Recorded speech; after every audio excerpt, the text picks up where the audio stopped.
CESG est heureux de vous présenter l'info à chaud.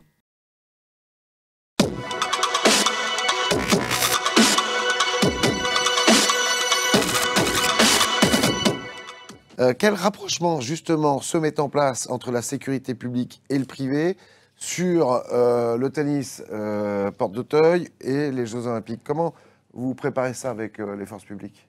Alors, Barbara l'évoquait tout à l'heure, le client ou les clients sont déjà en amont très intégrés à travailler avec la sécurité publique, avec le régalien.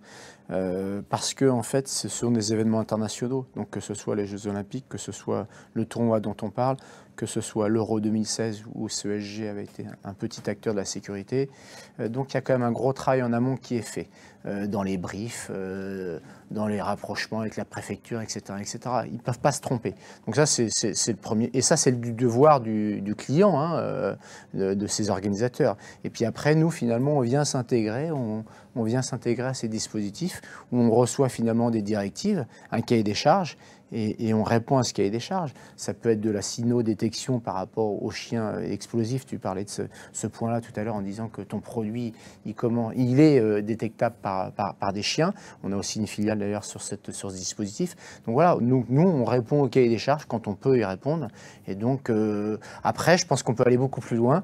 Je crois que je ne suis pas le seul à penser ça. On peut aller beaucoup plus loin dans le rapprochement entre le public et le privé. Il y a des bonnes choses, mais ça ne va pas assez vite. C'est mon point de vue.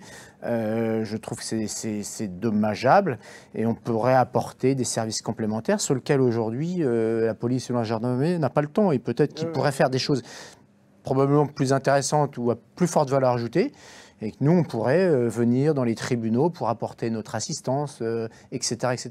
Donc d'ailleurs, il y a un travail, une réflexion qui est faite par le GES, par la branche, hein, par le groupement des entreprises de sécurité dont nous sommes adhérents et on essaye d'être actifs. On commence à travailler sur une liste de sujets, de solutions, où derrière le président du GES et son secrétaire général vont pouvoir présenter à la préfecture, au ministère de l'Intérieur en disant voilà, nous on a envie de faire ça, on est capable de prendre tel point dans le dispositif. Donc je prenais les tribunaux, mais il y a d'autres sujets sur lesquels on pourrait intervenir, probablement.